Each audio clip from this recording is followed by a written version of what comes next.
Okay, so let's move on to the next section, nonlinear functions and models.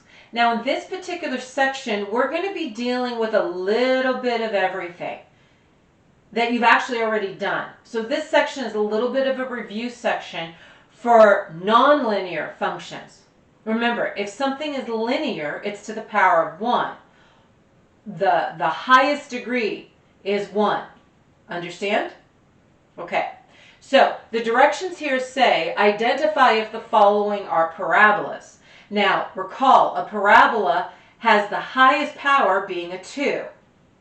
So if you take a look at the first one, we have this function. Gratefully it's in descending order, and the highest power is a 4. So my question to you is this: if the highest power is a 4, is it a parabola? Good. This is a no for number 1. Why? Because the highest power needs to be a 2. That one's a 4, not a parabola. Now, take a look at number 2. Is number 2 a parabola? Gratefully, it's in descending order. The highest power is 2, so the answer here is yes, it's a parabola. Now, what I could do is add on to the directions and say, if yes, find the vertex. So, this is definitely a yes. Now, to find the vertex, we have to complete the square. And you're like, no, I'm not completing the square. It's okay. Completing the square is not bad at all. By the way, the only job of completing the square is to find the vertex of the parabola, or the center of a circle, or the center of an ellipse or a hyperbola. Are you with me? That's the job of completing the square, is to put a function in a standard format so it's easy to find the vertex or the center. So here's our refresher. First things first, in order to complete the square on this and put it in standard form, I need to take the term that does not have a variable and move it to the other side, which means this 7 must be added to the other side. So I have the x's by themselves. Now, be careful, because some people go, well, we'll just ignore the f of x. You can't ignore the f of x. There was nothing that says f of x equals 0. So you've got to leave the f of x in there. You've got to leave this notation of f of x in there and add the 7 to both sides. Good. Now, the second thing we have to check for is to see if the lead coefficient is a 1. On the x squared, is my lead coefficient a 1? Good. So there's nothing really for me to do then. There's nothing to do on that step. So now that I have the x's by themselves and the lead coefficient being a 1, now I can actually complete the square. I haven't completed the square at all up until this point. All I was doing was prepping this function so that I could complete the square. Now, the x's are by themselves, the lead coefficient is a 1. Here's how we complete the square. We are going to take the coefficient of x and we are going to cut it in half, and then we are going to square it. Okay, little refresher. So when you take 4 and cut it in half and square it, what do you get? Yeah, you get 4. Okay, so be it, right? I get the same number back again. So I'm going to take that 4, because this equals a 4, I'm going to take that 4 and I am going to add it to both sides. Because remember, what you do to one side, you do to the other side. Now, here is the whole job of completing the square. If I look at the right side, this is a perfect trinomial. So when I factor it, I get something times itself. When I factor the right side, I'm going to get something times itself. That's the whole job of completing the square, is to make that trinomial perfect so it's easy to factor. So the left side will be f of x plus 11. Now, the right side, what's it factor to? Say it again. Good. The quantity, which means put parentheses down, of x plus 2 squared. So I have x plus 2 times itself, right? These perfect trinomials are very easy to factor. That's the whole job of completing the square. And now, to finish putting it in standard form, because that whole, this right here, these two steps are the job of completing the square. That's it. And to finish putting it in standard form, I need that f of x by itself, which means I'm going to move that 11 back over by subtracting. And now it's in standard form. The f of x is by itself. I have that set of parentheses, squared. And then this over here, we could have a number here. We may not have a number there. That doesn't really matter. The point is I've got this parenthesis squared, and the f of x is by itself. I know it's in standard form. Now to find the vertex, here's a refresher as well. Remember, to find the vertex, what number do you plug in for x to make that parenthesis equal a 0? I'm going to take the x plus 2 in the parentheses and I'm going to set it equal to 0. And when I solve for x, what do we get? Yeah, we get a negative 2. Correct? So what's negative 2 plus 2? 0. Squared? 0. Minus 11? Negative 11 equals f of x, which is another representation of y. With me? Okay, so here's the deal. Why we do this to complete the square is a whole nother lecture. So somewhere in my YouTube videos I probably have explained that. Secondly, why we take the parenthesis and set it equal to 0 in order to find the x value of the coordinate is also a whole nother lecture on graphing parabolas, which is somewhere in my YouTube video. So if you really want to know why, go back and check it out. So problem number 2, yes, it's a parabola because the highest power is a 2. I had to complete the square. Now that it's in standard form, I could find the vertex. Good? Good. Number 3, is this function a parabola? Correct, it's not. Why? Yeah, because the highest power is a 3. That's not it for a parabola. That's not it. The highest power can't be a 3. The highest power can only be a 2. So yeah, number 3, not a parabola. How about number 4? Is that a parabola? Oh yeah, because the highest power is a 2. So since it is a parabola, they want us to find the vertex. So remember, first things first, I need the x's by themselves on one side. On problem 2, I had to move that 7. Is there anything to move here? Nope. So I'm not going to worry about that part. The second thing I have to check for is if my lead coefficient is a 1. On problem number 2, the lead coefficient was a 1. Is the lead coefficient a 1 here?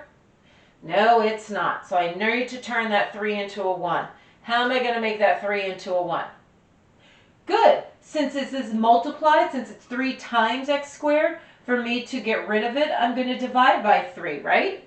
Because 3 divided by 3 will give me a 1, won't it? But here's the deal.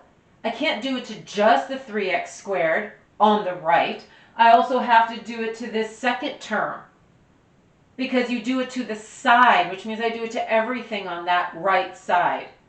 But if I do it to the right side, I also have to do it to the left side, don't I? Yeah, there's that balance of math again, right? Balancing the sides, what you do to one side, you do to the other. Okay, so let's look at our next line. So we have g of x over 3 equals, what's 3 divided by 3? 1. So I have x squared minus, 6 divided by 3, 2. Good. So the x's are by themselves with the lead coefficient being a 1. Am I now ready to complete the square? Yes, I am. So let's go off and do a little bit of work here. Which of these terms do I look at? Yeah, I look at the x. And I look at the number in front of it, which is a negative 2, and what am I going to do I'm going to cut it in half, right? And then what are you going to do? Yep, you're going to square it. So what's negative 2 divided by 2? Good, negative 1 squared is a positive 1. So I'm going to take that positive 1 and I am going to add it to both sides. Now, on the right side, I've got a perfect trinomial, don't I? Which is going to make it very easy to factor, won't it? So, because remember, that's the whole point of completing the square, is to get this perfect trinomial, so I can factor it quite easily and get something times itself, just like over here on problem 2. So we have the g of x over 3 plus the 1 equals, good, x minus 1 quantity squared. Then what do? Because this is only the completing the square part. Standard form, good, I got to get that g of x by itself. So what's the first thing I'm going to move? The plus 1. So how do we get rid of that plus 1? Yeah, we minus 1 on both sides. So we minus the 1, correct? And good, lastly, you got to get rid of this division by 3. So how do you get rid of the division by 3? Yeah, you're going to multiply both sides by 3. So this is g of x on the left side. On the right side, the parenthesis and the minus 1 both get multiplied by the 3. Remember, what you do to one thing on that side, you've got to do to all of it. So if I multiply the right side by 3, everything on the right side has got to get multiplied by 3. Understand? Good. Okay, now it's in standard form. And now, time to find the vertex. So let's see if you remember how to find it. If you're not sure, look at problem number 2. How did I get this negative 2? Good, I took the parentheses and I set it equal to 0 and I solved. So what do I do over here? I'm going to take that x minus 1, set it equal to 0 and solve. What do I get? Good, positive 1. And now, plug it in, just to make sure we got it. What's 1 minus 1? 0. Squared? 0. Times 3? 0. Minus 3? Good. Negative 3. You're like, is it always that last number? Yes, it's always that last number. But I plug in the number I found for x to make sure that I always end up with that last number. Because if I choose the wrong value for x, I won't get that last number. And then I know I've done something incorrectly. Good? Okay, so we're going to move on to another review in just a moment, so stay tuned. So the next review topic in this particular section is the quadratic formula. Remember, the quadratic formula is solving a second degree equation, ax squared plus bx plus c equaling 0, by using this formula. And if you really want to know how to get that formula, it's in another lecture. Okay, so here's what we need to remember. We're solving this quadratic equation, but to solve it, it must be equal to 0. So if I take a look at number 1, the first question I have is it a quadratic? Is it a second degree equation? The answer is yes. Is it set equal to 0? Gratefully, the answer is yes. Is your polynomial in descending order? Yes. All right, so I got a bunch of yeses. So notice the formula's got a, b's, and c's in it, right? So remember, a is the lead coefficient. So in number 1, a would be equal to what? Good, 3. B is the coefficient of x. So for problem number 1, good, that would be 8. And c would be the constant. So in problem number 1, that would be 2. All right. Now, you're like, yeah, but in problem number 1, there's no x. You're right, there's no x. There's a y instead. So notice something. X is right here. It's the variable that belongs to the b. Well, the variable that belongs to the b is y. So in this case, I'm solving for y. So y equals negative b, so I'm going to put the negative sign and then the 8, plus or minus the square root of b to the power of 2, so 8 to the power of 2, minus 4 times a times c. And this whole right side is divided by 2 times a. Good? Coming back? All right. Put those calculators away. I know you just got them out. Because does it say anything about a decimal? No, it doesn't want a decimal answer. Okay, so keep working. Y equals negative 8 plus or minus, yeah, 8 squared, b squared is 64. Okay, 4 times 3, 12 times 2, 24. Good. All divided by 6, right? Keep going. Y equals negative 8 plus or minus the square root of 40, all divided by 6. Now, my last step is to try to take the square root of 40. And it didn't say anything about a decimal, so put the calculators away. So is 40 a perfect square? Nope. But there might be a perfect square inside of 40. So I'm going to do some side work over here. I'm going to break that 40 down. Yeah, 2 times 20, 2 times 10, 2 times 5.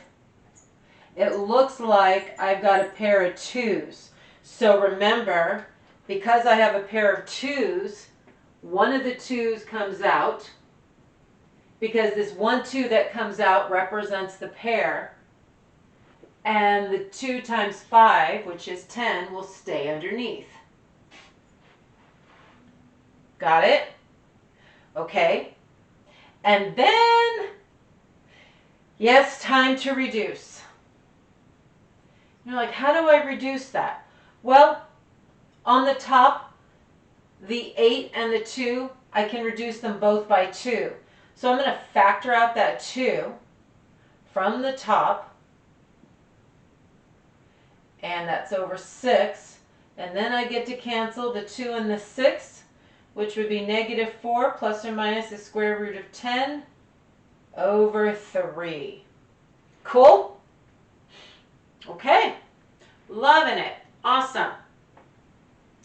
All right. Problem number 2. I need some board space, so I'm erasing this work. All right, so while I'm erasing this work, you guys check it out, and you tell me if problem number 2 is ready to go, if I can just identify my A, B's, and C's and plug them on in. You all tell me. Nope, you can't. Why? Because it's not equal to 0. So the first thing you got to do is move that 5 over, don't you? All right, so let's move the 5 over. I don't want to get the work confused. So moving the 5 over, x squared minus 2x minus 4 equaling 0, right? And then you identify your A, B's, and C's, don't you? So what's A equal to for this? Good. A is a 1. B is negative 2. C is negative 4. So let's see what this looks like. X equals, what do I write first? Yes, I write the negative sign first. And then I write the B, and B is a negative 2. Good? Remember, the negatives first and then the B, so I have a double negative here. Yeah, I know, it goes positive. That'll be on the next line. Hang in there. Plus or minus the square root of B to the power of 2 minus 4 times A, which is 1, times C, which is negative 4. Correct? And the whole right side is over 2 times A, which is 1. Good? All right. Let's see what we're getting. Yes, this is a positive 2, isn't it? Plus or minus. Okay. What is this? Good. 4. What do you get over here? Yeah, you get plus 16, don't you?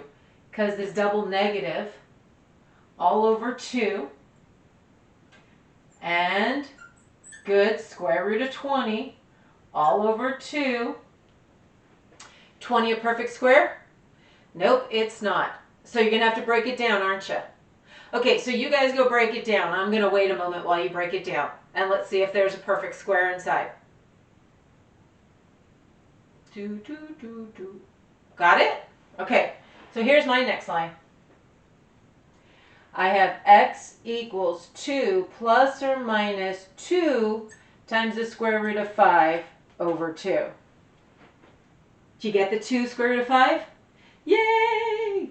All right, and if you didn't, you have to break down the 20, just like I broke down that 40. So go back and look at it. All right, I'm noticing in the numerator, I can factor out a 2 from both of these terms, which gratefully will allow me to cancel with the 2 on the bottom. So my final answer here is 1 plus or minus the square root of 5. Good? Good. By the way, both of these answers tell me that this original quadratic would not factor. Okay? It wasn't going to factor. Okay, so stay tuned. We got another review topic, and that's going to... All right, so let's graph. I have two different functions up here to graph, but we're going to make certain and utilize something we used in a previous lecture, and that's asymptotes. So let's take a look at number 1. Notice I have a denominator. There's one number that this denominator can never be equal to. What's that? Yeah, 0. So if I take a look at this denominator, I'm noticing that x cannot be equal to what number? Good. X cannot be equal, right, to a negative 2. Because if I plug in a negative 2, I get 0. So that's not going to do me any good. It's going to blow up the whole fraction.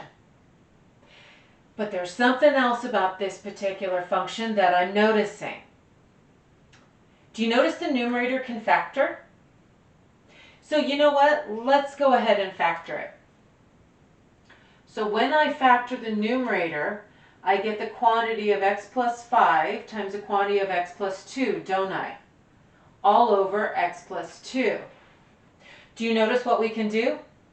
Yeah, we can cancel the x plus 2's. So the function I'm really graphing is x plus 5. So you're like, hey, you're graphing a linear function. You're right, I am graphing a linear function, aren't I? Well, that makes life easy. So let's look at it. If I actually start plugging in some numbers, plug in 0, what do we get? Yeah, we get 5. Plug in, I don't know, negative 1, what do we get? Yeah, we get 4, right? Plug in negative 2, what do we get? Yeah, we get 3. Oh, but wait a minute. I had this restriction up here, didn't I? I had a vertical asymptote at negative 3, didn't I? Which tells me I can't let x be equal to a negative 2. You're like, yeah, but that denominator canceled away, so you can plug negative 2 in here. You're right, I can. But remember, in reality, I'm actually graphing this original function. So even though I could plug a negative 2 in here, and I would get 3, I can't use the negative 2. So I have an open circle at the point negative 2, comma 3. With me? Okay, so if I plug in a 1, we get 6. So I'm seeing my line, right? It looks like this. Whoops, that point didn't line up very well, did it? Graph paper. Okay, so at the point negative 2, 3, I have an open circle because I was not allowed to let x equal negative 2. With me? Yeah, that's the domain. The domain says you can't let x be equal to negative 2. All right, and you know what? I think that's actually the better way to write it. So let me erase this and let me put the better word in here. The domain. My domain says x can't equal negative 2. That's actually the better verbiage. Cool? Okay, so the graph of this function looks like a line, but there's a hole at the point negative 2, 3. Yes? Okay. Look at problem number 2. So, notice that denominator? Yeah, denominator can't be equal to what? Yeah, so in this case, you're telling me my x cannot be equal to what? Yep, can't be equal to 0 in this case. Correct. All right, so let's graph this. Now, to make life easier on me, I'm going to make myself a table. I'm going to make myself an XY table. And so let's see. If I plug in 3, I get -1. If I plug in 2, oh dear. If I plug in 2, I get a fraction. -3/2. If I plug in 1, yeah, I get a -3. Well, I can't plug in 0. What happens if I plug in a -1? Good, I get a +3. If I plug in a -2, +3/2. What about a -3? Yeah, +1. All right, I wasn't allowed to plug in the 0, so let's see what this looks like as we plot these points. By the way, making these XY tables are really good to do. Nobody says that you're too sophisticated to use, you know, the simple stuff that we learned whenever we learned it. All right. So when I plugged in 3, I got -1. When I plugged in 2, I got -3/2. When I plugged in 1, I got -3. Ooh, a little bit of a curve going on there. So let me ask you something. What would happen if I plugged in +4? Yeah, that's -3/4, right? Which, about there. 5? Yeah, -3/5. That's even closer, isn't it? So here's my question. As I keep plugging in these positive numbers, this answer will always be what sign? Positive or negative? Always going to be negative. So is it ever going to touch this x-axis? Nope. Will it ever cross? Nope. So I'm noticing here it's like skimming stones. Now over here, my only other options would be to plug in fractions, right, between 0 and 1. So as we notice, this part of the graph is approaching 0, right? It's approaching the y being 0, but it's not allowed because I can't plug in 0 for x. Cool? Okay, so that was actually those first 3 numbers. Let's look at these 3. If I plug in -1, good, I get a +3. -2, that's a +3/2. -3 is a +1. Okay, so as we keep choosing negative numbers, we still get a positive answer, so there's no way it's hitting the x-axis or going down here, and the answers will continue to get smaller, so we're kind of doing this number on the left side of the y-axis. And over here, yep, you're like, well, it's going to do the same. Yeah, it is going to do the same thing. So this is our graph for y equals -3 over x. I'm not allowed to let x be equal to 0.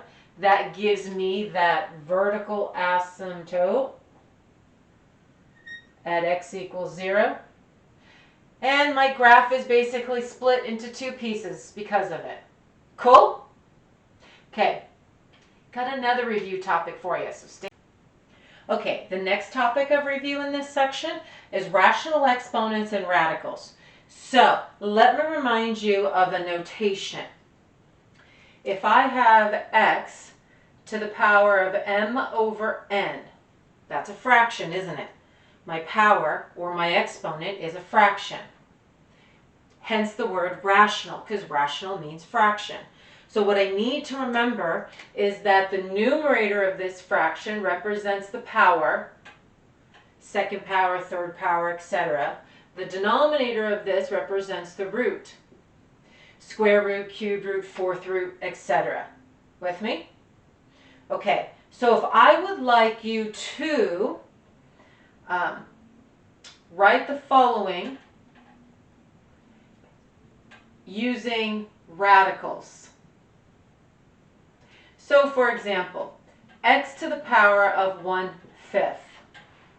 That's a rational exponent. It's an exponent that's a fraction.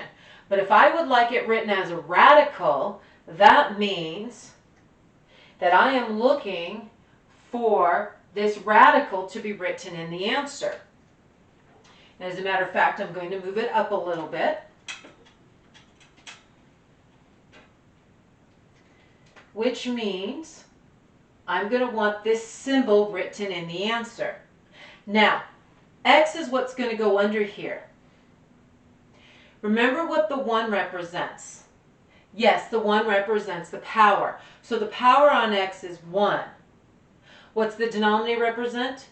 Good, the root. So the root here is the 5th root. So I am taking the 5th root of x to the 1st. Or I could just say x. Got it? Okay, well then let's try another one if you got that one.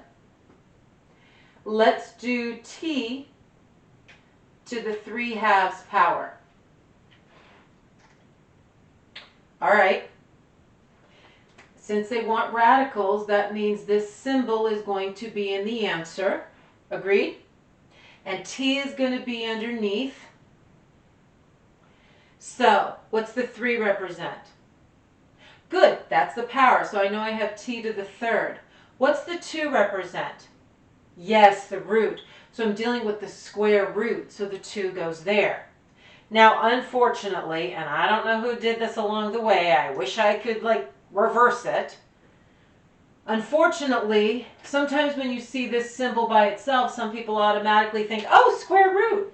Actually, no, that's just your root sign. For me to know it's actually a square root, I got to put that 2 there. Just like I have to put the 5 here to tell me it's the 5th root. This symbol is not read square root. This is just your root symbol. Square root means there's a 2 up here in that position. This is the square root of t to the 3rd. Got it? Okay, let's try another one. Let me try one more of these. How about if we do x squared minus 3 to the negative 1/2 power. I'm like, whoa, wait. All right, it's actually not so bad. Like, yeah, but there's supposed to be a root symbol. You're right, there is supposed to be a root symbol. But the first thing I'm noticing is this negative in the exponent. And a negative exponent means that this base is in the wrong place. It doesn't belong up here in what would be considered the numerator. In actuality, that base of x squared minus 3 belongs in the denominator. That's what this negative means. Put it in the other location. Got it? Remember? Okay. Now, it is the square root, isn't it? So this base is under the square root symbol.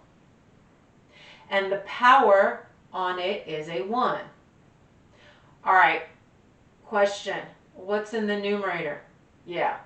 The numerator is just a 1. Because technically there's a 1 sitting in front there, which is why the numerator is a 1.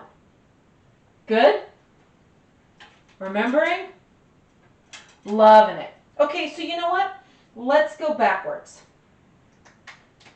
Let's write using rational exponents. So let me get a problem up here. I want to do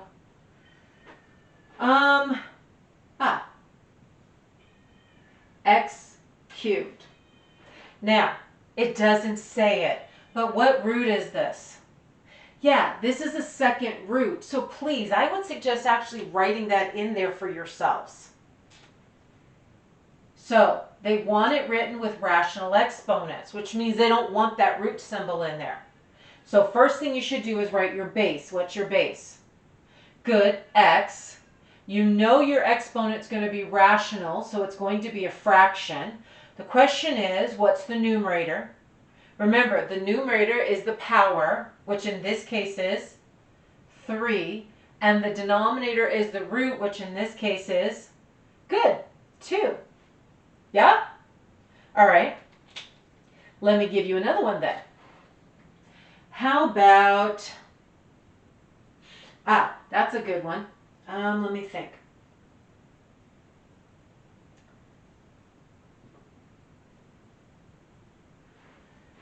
Oh yeah, that's a really good one. Okay, so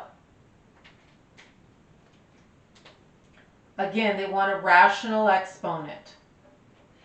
So what's my base? Yeah, my base is x. And since it's a rational exponent, now, but the fact that it's in the denominator tells you there's actually what sign here? Yeah, a negative sign, because the negative sign pushed it to the bottom. Remember? The negative pushed it to the bottom. So if I'm going backwards, we're going to have the negative sign bring it back to the top. What's the power? 12. What's the root? 4. Oh, and in this particular case, I can reduce 12/4 to what? -3. Yeah? Okay, let's put this into practice. I would like you to simplify, let's see, 8 to the 2/3. I'm like, okay. Some people are okay with it as a rational exponent. Some of you might be better with it written with the radical. So, radical, right? 8 is underneath. It's a cubed root. And then it's a second power, isn't it? Now, me personally, this one is an easy problem. But let's say, you know what, let me make it a little more challenging for you. That way it's obvious what I'm trying to get across. What happens if it was a 5th power? Do you know 8 to the power of 5 off the top of your head? Yeah, no, neither do I. Do I know the cubed root of 8 off the top of your, do you know the cubed root of 8 off the top of your head? Yeah, you do. So do I. So here's the deal.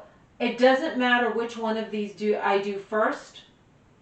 I could take the power first, or I could do the root first. Me personally, I take the root first. Why? Because the cubed root of 8 is very simple. The cubed root of 8 is nothing more than 2. And then I can take it to the power of 5 second, or last, and 2 to the power of 5 would be 32. Now you can double check it in your calculators. You can punch in 8 to the power of 5 in your calculators and then take the cubed root and you'll still get 32. Go ahead, try it. Try it. Got the same answer, didn't you? Good. How about 9 to the 3/2? Okay. Again, I think it's easier for most of us to write it with the radical.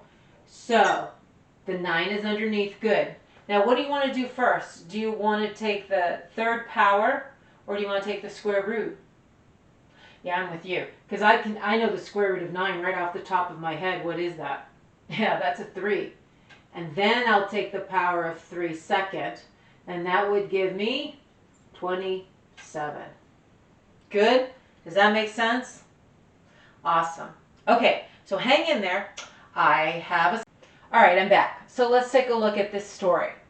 They would like us to find the equilibrium point for the pair of supply and demand functions. So here's my demand function, here's my supply function. It says Q in these two functions represents the number of units produced in thousands, and X actually represents the price, and that's going to be in dollars. Now here's the deal. When they ask you for the equilibrium point, what they're asking you for is the break-even point. It's the same thing. Equilibrium point, break-even point. Where does the supply and the demand, where are they the same? Where are they even? Where are they the same? Where does the demand equal the supply? Because that's really what it's asking you for. because they don't want to produce too much because then they've got all this surplus, but they don't want to produce too little, right? Because that means the price goes up. So anyway, so equilibrium point, again, means where does the demand equal the supply? Which means in this case, I get to set my demand function equal to my supply function. And when I do that, what variable am I going to be solving for? Yeah, I'm going to be solving for x. Okay, so I'm going to put all my x's on the right. Why? Because they'll stay positive, and move all the other numbers to the other side.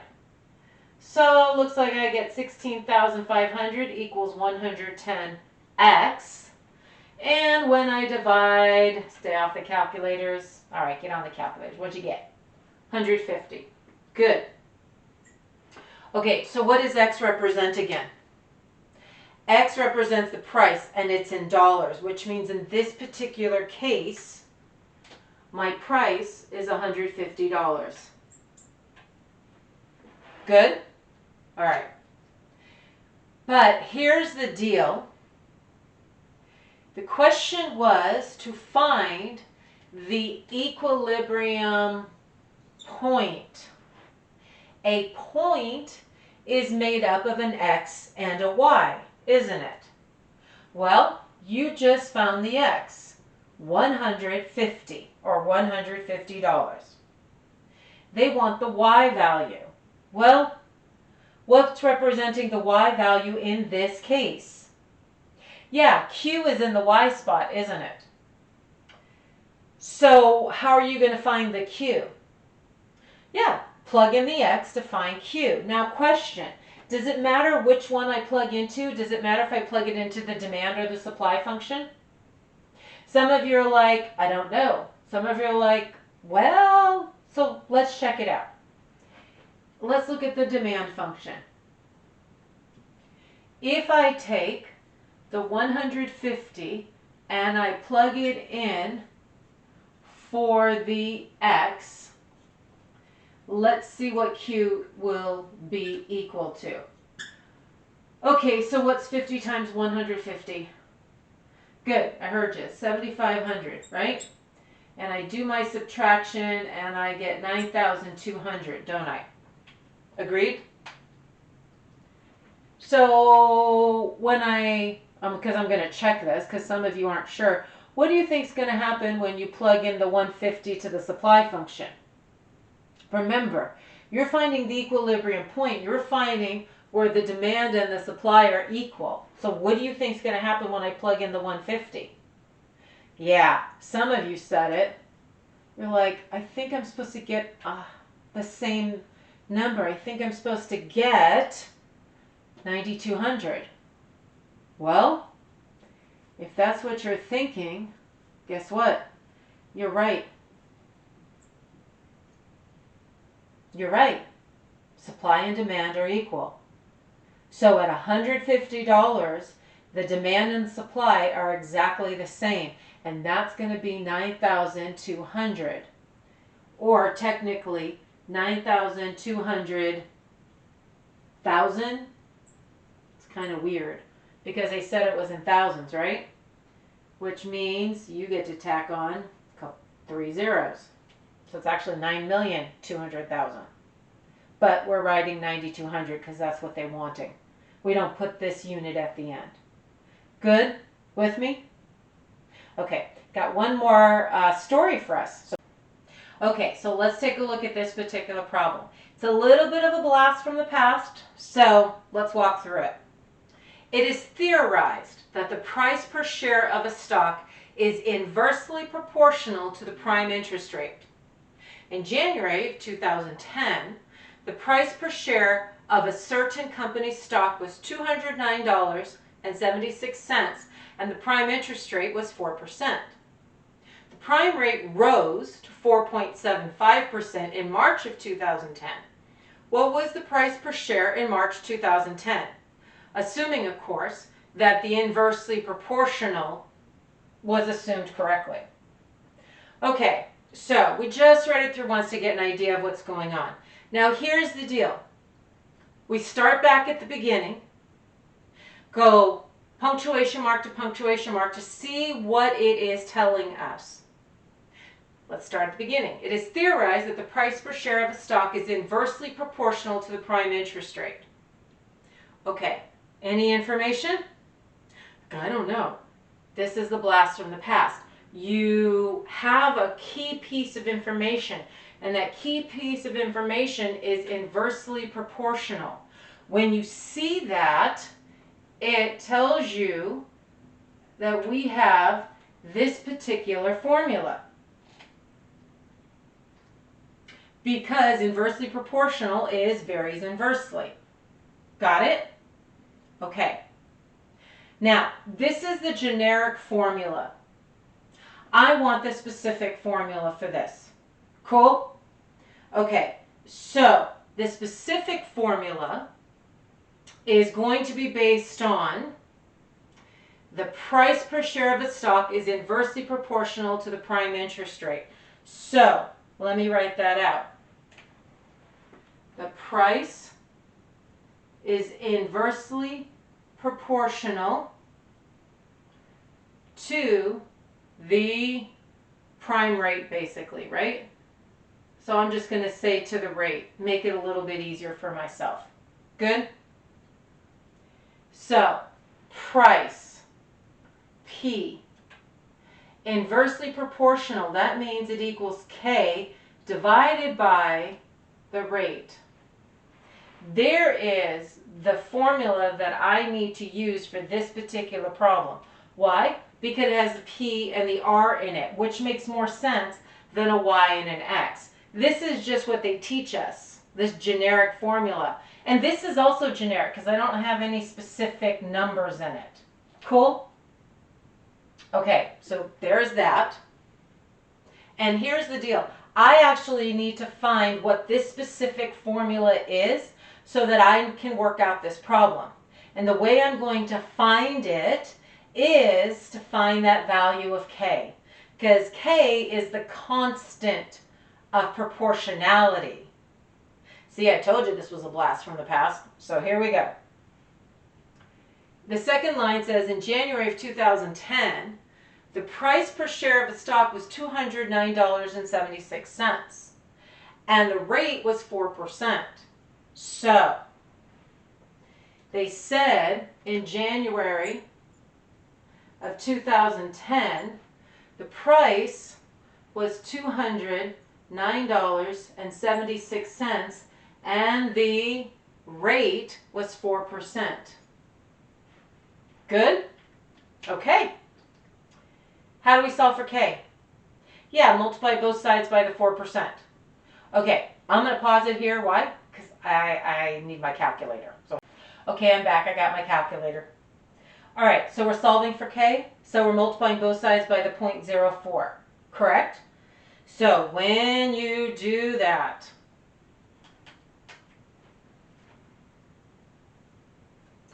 I get K is equal to 8.3904. Did you get the same thing? Good. So that means the specific formula for this problem is the price is equal to 8.3904 divided by that prime rate. And now they're saying the prime rate actually rose to 4.75% in March of 2010. So now we have March 2010 and the prime rate is now 4.75%, and they want to know what the price per share is going to be. So the P is what I'm looking for. I have this constant and I need to divide it by the prime rate. So I'm hoping you remember how to write 4.75% as a decimal. Okay, let's see what you got. Yes, I admit it. Need my calculator. I got that the price per share was going to be $176.64. Did you get the same? Good. So, interestingly enough, when the prime rate rose, the price per share actually went down, didn't it? Very interesting. So as I said, this is a blast from the past.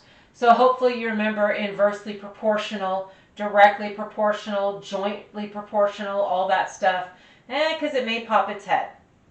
Anyway, you guys have fun with this section, and I'll catch you on the flip.